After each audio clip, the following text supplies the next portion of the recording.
A shoemaker, by no fault of his own, had become so poor that at last he had nothing left but leather for one pair of shoes.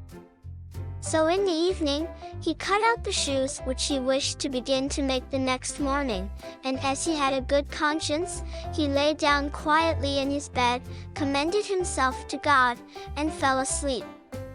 In the morning, after he had said his prayers, and was just going to sit down to work, the two shoes stood quite finished on his table. He was astounded, and knew not what to say to it. He took the shoes in his hands to observe them closer, and they were so neatly made that there was not one bad stitch in them, just as if they were intended as a masterpiece. Soon after, a buyer came in, and as the shoes pleased him so well, he paid more for them than was customary, and, with the money, the shoemaker was able to purchase leather for 2 pairs of shoes.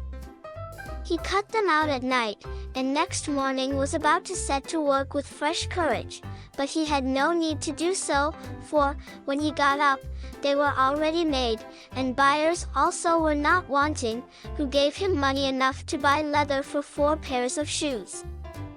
The following morning, too, he found the 4 pairs made, and so it went on constantly. What he cut out in the evening was finished by the morning, so that he soon had his honest independence again, and at last became a wealthy man.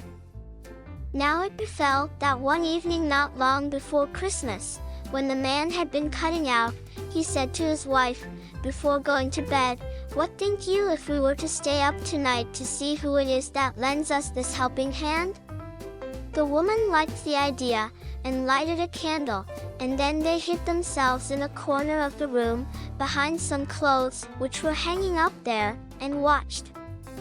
When it was midnight, 2 pretty little naked men came, sat down by the shoemaker's table, took all the work which was cut out before them and began to stitch, and sew, and hammer so skillfully and so quickly with their little fingers that the shoemaker could not turn away his eyes for astonishment. They did not stop until all was done, and stood finished on the table, and they ran quickly away.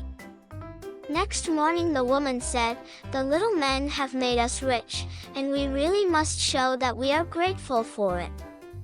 They run about so, and have nothing on, and must be cold. I'll tell thee what I'll do, I will make them little shirts, and coats, and vests, and trousers, and knit both of them a pair of stockings, and do thou, too, make them 2 little pairs of shoes."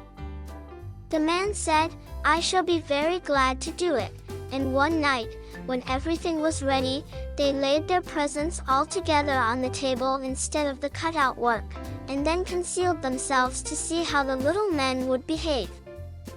At midnight they came bounding in, and wanted to get to work at once, but as they did not find any leather cut out, but only the pretty little articles of clothing, they were at first astonished, and then they showed intense delight.